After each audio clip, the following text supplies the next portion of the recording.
क्या भारत में फिर से लॉकडाउन लगने वाला है? क्या भारत की जनता वापस से अपने घरों के अंदर कैद होने वाली है? क्या कोविड-19 जैसे केसेस है वापस देखने को मिलेंगे और क्लास 10th और 12th के एग्जाम्स जो है बच्चों के वो कैंसिल हो जाएंगे? ये बहुत सारे सवाल हैं। उसके पीछे का रीजन है एक और एक, वो है चाइना के अंदर मिला HMPV वायरस। जी हां, बिल्कुल सही सुना आप लोगों ने। पिछले 24 घंटे के अंदर इसके केसेस हैं वो 580% से ज्यादा इंक्रीज हो चुके हैं और चाइना के अंदर हर एक हॉस्पिटल जो है वो इसका फुल भरा हुआ है और हर जगह ये मैं बोलूं सिंपल केसेस देखने को मिल रहे हैं। अब सबसे बड़ी बात यह है कि चाइना से WHO है वो यहां पे रिपोर्ट मांग रहा है कि भैया आपके यहां की क्या स्थिति है उसके बारे में बताइए, जिससे हम लोग चीजों को कर पाए।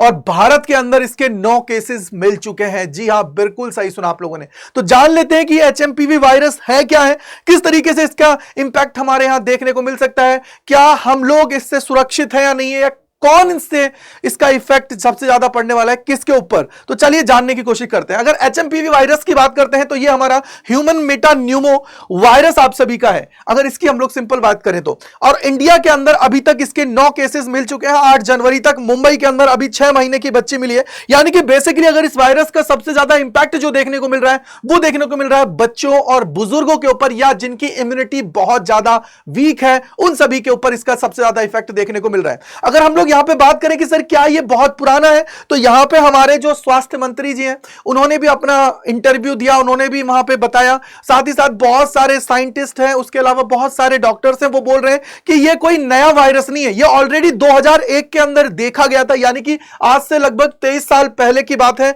और अगर और भी पीछे जाएं तो जिसके बारे में पहले पता नहीं था, यानी कि अर्लियर 1958 के अंदर भी देखा गया था, लेकिन उस टाइम पे इस पर रिसर्च नहीं हुई थी और चीजें इसके ऊपर नहीं होने के कारण इसको जब देखा गया तो 2001 के अंदर चीजें देखने को मिली।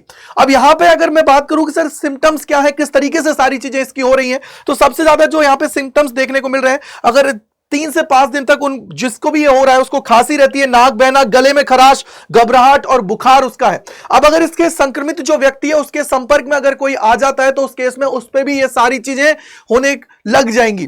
तो इस केस में आप देखो कैसे, अगर हम लोग संक्रमित व्यक्ति है उससे हाथ मिला रहे हैं या फिर उसके अलावा उसके साथ चीजों को खा रहे हैं या उसने जो चीजें छुई हैं अगर उसको हम लोग टच कर रहे हैं तो उस केस के अंदर हम लोग भी इससे इंफेक्टेड हो सकते हैं।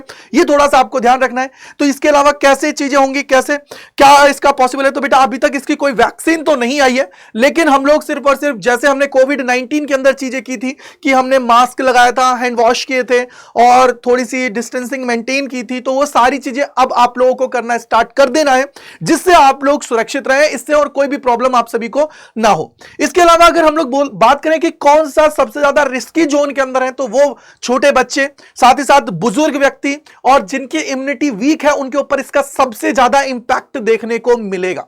अब यहां पे सबसे बड़ा सवाल होता है कि सर क्या यहां पे लॉकडाउन की स्थिति बन सकती है, तो बेटा अभी का सिनेरियो अगर हम लोग देखें तो 2 ही इसकी स्थिति दिखती है। एक यह है कि मे बी अगर बहुत खतरनाक चीजें हो जाती है कि सर हमारा जो एग्जाम है फरवरी के अंदर स्टार्ट है, उस टाइम तक भयंकर चीजें होती हैं तो हमारा एग्जाम है उसको पोस्टपोन किया जाएगा। अदरवाइज जो हमारी गवर्नमेंट है, जो हेल्थ मिनिस्ट्री है, वो यही कह रही है कि हम लोग इसको कैपेबल हैं, इसका सामना करने के लिए हमारे पास सारी चीजें, डरने की कोई बात नहीं है और इसका ज्यादा इंपैक्ट नहीं देखने को मिलेगा। और बेसिकली सर्दियों का जब मौसम आता है उस टाइम पे ये चीजें देखने को मिलती हैं, तो ये उनकी तरफ से बयानबाजी आ रही है।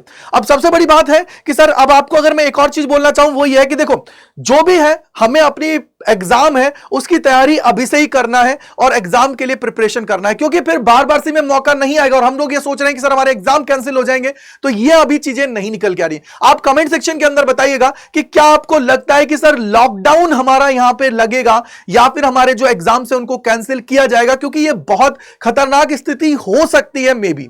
अभी आपको एक चीज ध्यान रखनी है कि साइंस अड्डा 24/7 आपके साथ हमेशा है और हमेशा से चीजें करते हुए चल रहा है और ऑलरेडी हमने आप सभी के लिए सैंपल पेपर्स करा दिए हैं और आपके भाई का सैंपल पेपर कल आप सभी के लिए आने वाला है। तो इसको आप लोग सेशन को लाइक कर दीजिएगा, अपने जितने दोस्त हैं, फ्रेंड्स हैं, सभी को शेयर कर दीजिएगा, क्योंकि इसके अंदर तगड़े लेवल पर हम लोग सैंपल पेपर करने वाले हैं और उस सैंपल पेपर के अंदर जितने भी सवाल हैं उनको करते हुए आगे बढ़ने वाले हैं। यह सेशन आप सभी का होने वाला है 9 जनवरी शाम को 5 बजे, तो इसके अंदर जुड़ना मत भूलिएगा क्योंकि यह बहुत बहुत इंपॉर्टेंट है और आपकी तैयारी को बूस्ट देने के लिए यह आप सभी के लिए सेशन होने वाला है। तो इस सेशन को लाइक कर दीजिएगा और अपने दोस्त हैं, फ्रेंड्स हैं, सभी को शेयर कर दीजिएगा और रिमाइंडर सेट कर लीजिएगा क्योंकि इससे बेहतरीन चीज आप सभी के लिए नहीं होने वाली है।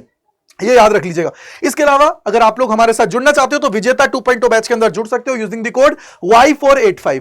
साथ ही साथ gajendra.kumar@adda247.com पे आप लोग मेल कर सकते हो अगर कोई प्रॉब्लम है या कोई सोल्यूशन आप लोग लेना चाहते हो तो उसके लिए। तो आप सभी का बहुत बहुत शुक्रिया हमारे साथ इस सेशन के अंदर जुड़ने का। बेसिकली ये आप लोगों को सतर्क करने के लिए था कि क्या क्या चीजें आप सभी को करनी चाहिए, किस तरीके से आगे बढ़ना चाहिए, क्योंकि यार एग्जाम के अंदर बहुत कम टाइम है और अपने आप को अभी से ही आप लोग सेफ रखोगे तब जाके एग्जाम के अंदर बहुत अच्छा परफॉर्म कर पाओगे। तो कमेंट सेक्शन के अंदर जरूर बताइएगा कि क्या लगता है आप सभी को कि क्या हमारे एग्जाम्स है उनको पोस्टपोन किया जाएगा या हमारे एग्जाम्स हैं वो हमारे उसी टाइम ड्यूरेशन पे होने वाले हैं। So thank you and bye bye to all, God bless you सभी को।